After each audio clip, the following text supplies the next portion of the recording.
ആക്രാന്ന് പോകുന്ന കണ്ടില്ലേ അമ്മ നിൽക്കണ കാണുമ്പോ സങ്കടാവ്.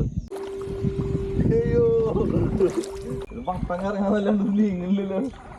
ആയുർവേദം ആയുർവേദം ഷട്ടപ്പാടിയിൽ ഇങ്ങനെ സെറ്റപ്പുള്ള കാര്യം എനിക്കറിയില്ല കേട്ടാ.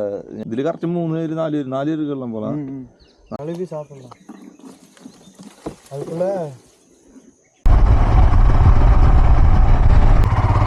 അതായത് ഈ ഭവാനിപ്പുഴ കൂടെയാണ് നമ്മൾ ഇനി മറ്റേ കൊട്ടവഞ്ചിയായിട്ട് പോണ പരിപാടി. അത് ഞാൻ ഫസ്റ്റ് ടൈമാണ് എക്സ്പീരിയൻസ് ചെയ്യണത്. എന്താ അവസ്ഥ എങ്ങനെയാണെന്നൊന്നും അറിയില്ല, ഇത് തുഴയാനറിയില്ല, ഒന്നും അറിയില്ല. അതിന് വേണ്ടിയിട്ട് നമ്മളൊരാളെ സെറ്റ് ചെയ്തിട്ടുണ്ട്. അപ്പം അത് നോക്കി നോക്കാം. നമ്മുടെ കൂട്ടുകാരൻ തന്നെയാണ്.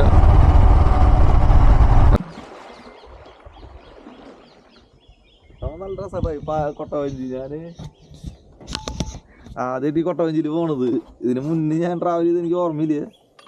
പക്ഷെ ഇത് ഫൈബറാ ശരിക്കും. വരല് ഇതിന്റെ തന്നെ വുഡിന്റെ ഉണ്ടെന്ന് പറഞ്ഞ ബാമ്പുവിന്റെ ആ ഇതില് കറക്റ്റ് 3 പേര് 4 പേര് കൊള്ളാൻ പോലാ.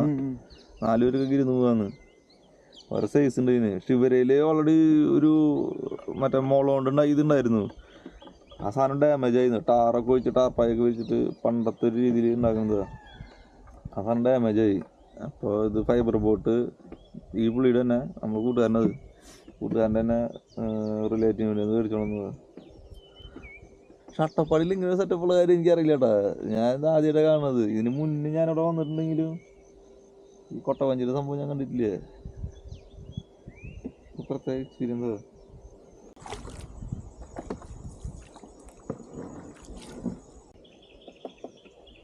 നമ്മുടെ നാട്ടിലും മറ്റേ മരത്തിന്റെ ബോട്ടും വഞ്ചിയൊക്കെ മാറിയിട്ട് ഇപ്പോ ഫൈബറിന്റെ വന്നില്ലേ. സെയിം തന്നെ.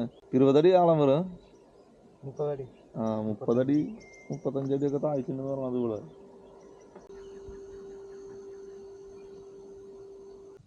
പക്ഷെ എന്ത് ഇവിടെ ഇത്രയും താഴ്ച അല്ലെങ്കിൽ വെള്ളം കെട്ടി ഇങ്ങനെ പറയും. ഇതിന്റെ മുന്നില് കുറച്ചാണ് നീങ്ങിട്ട് ഒരു 1.5 കിലോമീറ്റർ അപ്പുറമായിട്ട് ഒരു ചെക്ക് ഡാം കെട്ടിയിട്ടുണ്ട്. ആ ചെക്ക് ഡാം അവിടെ കെട്ടിയതിന്റെ പേരിലാണ് ഇവിടെ വെള്ളം അത്രയും തങ്ങി നിൽക്കുന്നത്. ഇതിന്റെ മുകളിൽ എനിക്ക് വലിയ തലതല്ലി വീഴും. വഞ്ചിയിൽ നിൽക്കണ പോലില്ലേ നടുക്ക് നമ്മള് അല്ലെങ്കിൽ അഭ്യാസം കളിക്കാതെ ഇത് മറയില്ല. ഇത് അറ്റം വരെ ഇങ്ങനെ പോയി മുട്ടിട്ട് വീണ്ടും ഇങ്ങനെ തന്നെ വരും. പക്ഷെ എന്താ വിഷയം എന്ന് വെച്ച് കഴിഞ്ഞിട്ടുണ്ടെങ്കിൽ പേടിപ്പിക്കും നമ്മളത്. സ്കൂളില് മുണ്ടാണ്ട് ഒരു സ്ഥലത്ത് ഒതുങ്ങി ഇരുന്ന് കഴിഞ്ഞിട്ടുണ്ടെങ്കിൽ നമുക്ക് കാഴ്ചകൾ സുന്ദരമായിട്ട് കണ്ടുപോവാ. അല്ലെങ്കിൽ തലേന്നല്ലി വെള്ളത്തിൽ വീഴും. ഈ കാണുന്ന മരങ്ങളൊക്കെ ഇല്ലേ, ഇതൊക്കെ മഴയത്ത് നശിച്ചിട്ടുള്ളതാ. വെള്ളം കൂടുതൽ വന്നിട്ട് വെള്ളത്തിലേക്ക് ഇറങ്ങി.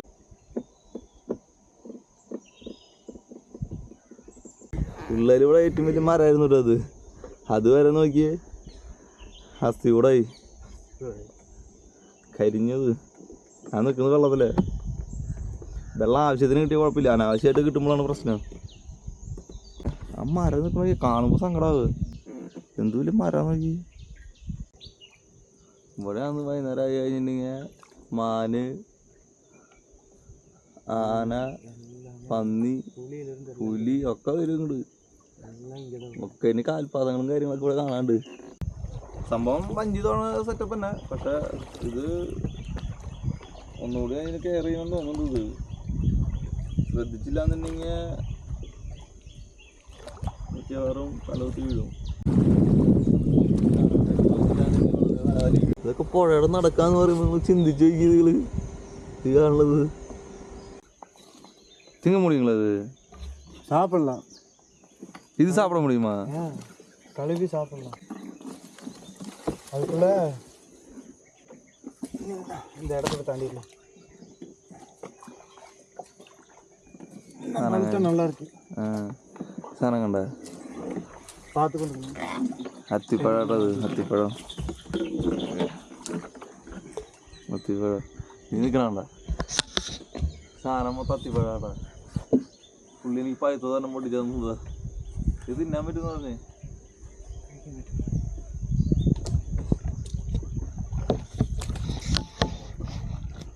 സാധനം കണ്ടില്ലേ അത്തിപ്പഴം. அது உள்ள சின்ன வண்டு இருக்குதான் பாருங்க. ஆமா, அது அத்திப்பழத்தில் பொதுவாக அப்படி இருக்கும். அது பார்த்து தான் சாப்பிடணும். புழு புழு இருக்குதுங்க. பூச்சிக்கு நிறைய இருக்குது. பூச்சிக்கு தான் ஏறி இருக்கும். இது என்ன பண்ணுறது அப்போ தூக்கி தான் வீசுவேன். பூச்சேரி இருந்தால் வேண்டாம், சாப்பிட வேண்டாம். காய் அதிகமாக இதுக்கு திங்கிருக்கு இல்லை, எல்லாம் அட்டாக் பண்ணி வச்சுருக்கோம். ആക്രാന്തം തോന്നുന്ന കണ്ടില്ലേ ഫുള്ള് മറ്റേ സാധനം വണ്ട് അതുമാതിരി ചിന്നൊരു പറവ. സംഭവം ടേസ്റ്റ് ആണെന്ന് അറിയാൻ പറ്റില്ല മാത്രം. അത് മൂഞ്ചി വെള്ളം കൂടിക്കൊണ്ടിരിക്കുന്നു. ആ മോള് മഴ പെയ്യണ കാരണം തോന്നുന്നുണ്ട് പുഴയിൽ വെള്ളത്തിൻ്റെ ഇത് കൂടി തുടങ്ങി.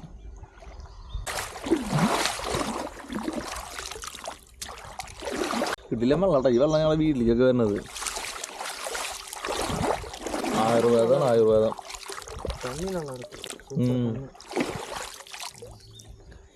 ഇത് ഡെയിലി കുടിച്ചാൽ മതി, ട്രീറ്റ്മെൻറ്റ് ചെയ്യേണ്ടി വരില്ല. പക്ഷെ ഇപ്പോഴത്തെ അത് ചെയ്യേണ്ടി വരും കേട്ടോ. ഇത് ആകെ വേസ്റ്റും കാര്യങ്ങളൊക്കെ ഇട്ട് തുടങ്ങിയ ആൾക്കാർ കണ്ടില്ല. ഇപ്പോൾ പ്ലാസ്റ്റിക് ചാക്ക്, പ്ലാസ്റ്റിക് കവറ് ഇല്ല. ഇങ്ങനെ ഇരുന്നില്ലേ മോള് കയറിക്കണ മോള് ഇങ്ങനെ ആ സൈഡിൽ ഇങ്ങനെ ഇരുന്ന് അങ്ങനെ ഓടിക്കും. അപ്പോൾ അതിൻ്റെ പൊസിഷൻ കിട്ടും. മറയൊന്നുമില്ല. ഇങ്ങനല്ലേ ആ അങ്ങനെ അപ്പോഴാണ് കിട്ടുക. അപ്പോൾ നിങ്ങൾക്ക് ഓടിക്കാൻ കിട്ടുള്ളൂ. അല്ലെങ്കിൽ അങ്ങനെ പറഞ്ഞാൽ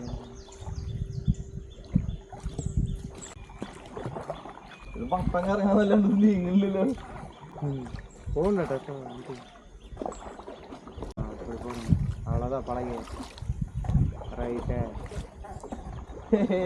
பழகியாச்சு, அவ்வளோதான். அவ்வளோதாண்ணா ஜம்முனுக்கு இதெல்லாம் ஓட்டுறேன்.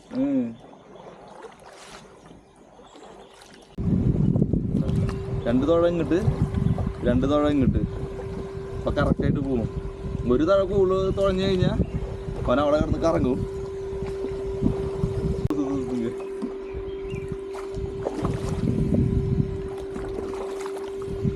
അയ്യോ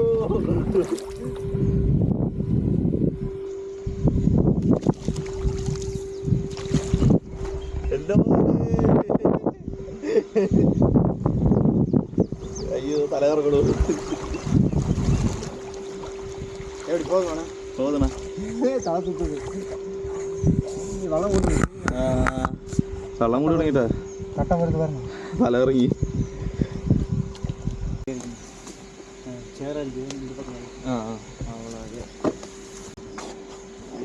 ഇത് വലിച്ചു തരണം. എൻ്റെ പൊന്നു കിടില എക്സ്പീരിയൻസ് ആയിരുന്നു കേട്ടോ. ഞാൻ മുന്നേ കൊട്ടവഞ്ചിയിൽ പോയത് എനിക്ക് ഓർമ്മയില്ല. ഞാൻ പറഞ്ഞില്ലേ അന്ന് ഞാൻ വാരണാസിയിൽ നിന്ന് വരുമ്പോൾ ഞാൻ ഈ ഭവാനി ഭാഗത്ത് ഞാൻ കണ്ടതാ. അപ്പോൾ ഒരാഗ്രഹം ഉണ്ടായിരുന്നു കയറണമെന്ന്. പക്ഷെ നമ്മുടെ നാട്ടിൽ തന്നെ ഈ സാധനം ഉണ്ടെന്നുള്ളത് എനിക്ക് അറിയണ്ടായിരുന്നില്ല. അപ്പം അത് നമ്മുടെ കൂട്ടുകാരനത്. അപ്പം അവനോട് പറഞ്ഞപ്പോൾ അവൻ പറഞ്ഞു നീ പോകുന്നതെന്ന് പറഞ്ഞു. അപ്പം അവൻ്റെ അടുത്ത് പോയി ഞാനത് തുഴഞ്ഞത് കുറച്ച് നേരം ലാസ്റ്റ് ഇട്ടാ. സംഭവം പറയാനത്ര റിസ്ക് ഒന്നുമില്ല. തുഴച്ചിൽ കറക്റ്റായാൽ മതി എന്ന് പറഞ്ഞാൽ. രണ്ട് തുഴ ലെഫ്റ്റിലേക്കും രണ്ട് തുഴ റൈറ്റിലേക്കും ഇരിക്കണ ഒരു പൊസിഷൻ ഉണ്ട്, അത് ലെവൽ ചെയ്താൽ മതി. ഞാനിരുന്ന രീതിയിൽ തുഴഞ്ഞു കഴിഞ്ഞിട്ടുണ്ടെങ്കിൽ 2 മിനിറ്റ് കഴിഞ്ഞിട്ടുണ്ടെങ്കിൽ കയ്യും കാലും വേനെടുക്കും. ഇരിപ്പ് നമ്മളെ കറക്റ്റ് ആവാത്ത കാരണം